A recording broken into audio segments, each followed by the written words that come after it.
नीतीश कुमार आजकल एक नया रोग छोड़े हैं, सर्वे करा रहे हैं, घर घर में गोली चलवा देगा, भाई बहन चचा भतीजा बाबूजी भैया सब में मारा मारी करवा दिया है।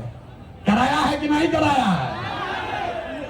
अपना खतियान निकालने के लिए लोगों को 2-4 हजार रुपया घूस देना पड़ रहा है। और एक सीओ और DCLR यहाँ पर 1 महीना में जब से सर्वे शुरू हुआ है, हमको गांव गांव में लोग बता रहे हैं 50 लाख से 1 करोड़ रुपया लोगों से वसूली हो गया। हुआ है कि नहीं हुआ है? जरा बताइए तो हुआ है कि नहीं? हुआ है ना? हुआ है ना? तो हम लोग का ये डिमांड है, जन सुराज की ये सोच है कि सर्वे से नहीं, यहाँ भूमि सुधार लागू होना चाहिए। जब सरकार को पते नहीं है कि भूमि का मालिक है कौन, रजिस्टर टू उसके पास अपना ही नहीं है। नीतीश के सरकार को ये पता ही नहीं है कि जमीन है किसका, और आपसे कह रहा है कि तुम बताओ कि तुम्हारा है कि तुम्हारे बहन का है। कि देखिए नीतीश कुमार को, तो इसलिए किसानों की बदहाली दूर करने के लिए जन सुराज का संकल्प है कि 5 बरस लगेगा, लेकिन यहाँ पर पूरी तरीके से भूमि सुधार लागू किया जाएगा ताकि जमीन की प्रोडक्टिविटी को, ओनरशिप को ठीक किया जा सके। एक आंकड़ा याद रखिए, यहाँ समाजवाद की सरकार चली है, सामाजिक न्याय का बात हुआ है, लेकिन बिहार में 100 में 60 आदमी, 100 में 60 लोग भूमिहीन हैं, उनके पास जमीन नहीं है। पूरे देश में 100 में सिर्फ 38 आदमी के पास जमीन नहीं है, लेकिन बिहार में भूमि सुधार लागू नहीं होने की वजह से 100 में 60 आदमी भूमिहीन है। इसलिए जन सुराज का एजेंडा है कि अगर किसानों का जीवन सुधारना है तो सबसे पहले भूमि सुधार लागू करना है। और दूसरी बात, मजदूरी, खेती को, बिहार का जो खेती है वो खाने वाला खेती है, इसको कमाने वाला खेती अगर बनाना है तो लोगों को मदद देनी पड़ेगी। गांव देहात में हम लोग क्या कहते हैं, लोग कहता है कि भैया कटिया करने आए हैं, कमाने के लिए लुधियाना जाएंगे, रोपनी करने आए हैं, कमाने के लिए गुजरात जाएंगे। आदमी खेती करने आया है, कहता है कि हम खाने के व्यवस्था करने आए हैं, कमाने के लिए बाहर जाएंगे। तो इस व्यवस्था को बदलने के लिए जन सुराज का मंत्र है कि खाने वाली खेती नहीं, कमाने वाला खेती होना चाहिए। और जितने लोग खाने वाला खेती, धान गेहूं को छोड़कर बढ़िया सब्जी मसाला का खेती में जाएंगे, उसके लिए मजदूरी मुफ्त कर दिया जाएगा। अब आदमी कहेगा ए भैया पैसा कैसे आएगा, तो जैसे पढ़ाई का आपको पैसा का रास्ता बताए, युवाओं को रोजगार का पैसा का रास्ता बताए, बुजुर्गों के पेंशन का पैसा का रास्ता बताया, तो वैसे ही आपको बता रहे हैं कि किसानों के लिए मजदूर मुफ्त कैसे मिलेगा। बिहार सरकार को हर साल अगर हम चाहें तो 10,000 करोड़ रुपया हम लोग को मनरेगा के तहत मिल सकता है।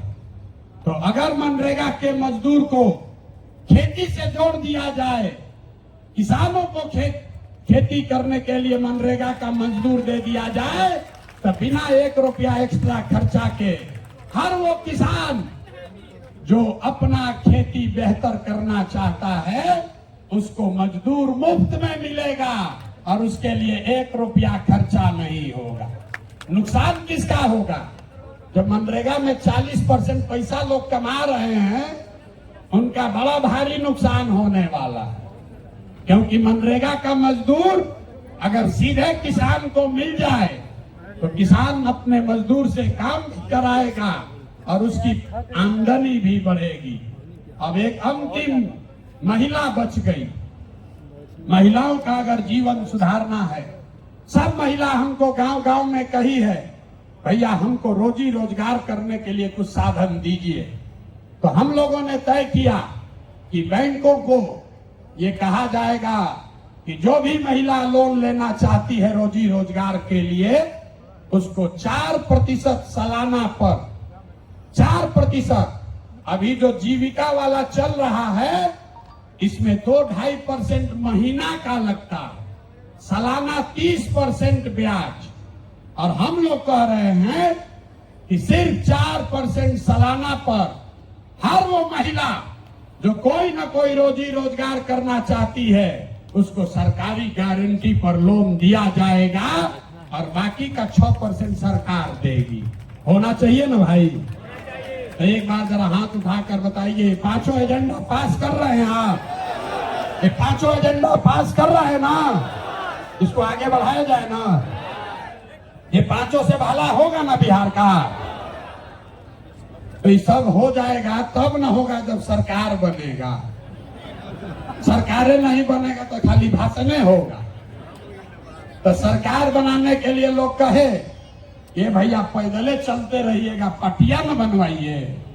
तो पार्टी बन गया, पार्टी बन गई। लेकिन हमने आपसे वादा किया था कि हम इसके नेता नहीं बनेंगे। नेता तो कोई बिहार का लड़का ही बनेगा, कोई बिहार का बच्चा बनेगा। लोगों ने कहा कि आपके जितना तो कोई काबिल आदमी बिहार में मिलेगा नहीं। हम आपको अभी दिखाते हैं, आपके मंच के सामने यहीं खड़ा करेंगे कि अब दल बना है और दल का नेतृत्व जिस व्यक्ति को दे रहे हैं, दल का नेतृत्व जिसको दे रहे हैं, कार्यवाहक अध्यक्ष जिसको नियुक्त किया जा रहा है, देखिए कैसे सब एकदम ध्यान से सुनने को खड़ा। अपना बच्चा का बात हुआ तो सो रहा था, आज जैसे बोले कि दल का अध्यक्ष घोषित कर रहे हैं तो देखिए कैसे सजग हो गया। तो जो अभी दल के अध्यक्ष बनेंगे उनका परिचय कराऊं, उससे पहले आपको बता रहा हूं ये कार्यवाहक अध्यक्ष हैं। इनका चुनाव मार्च तक फिर से किया जाना है।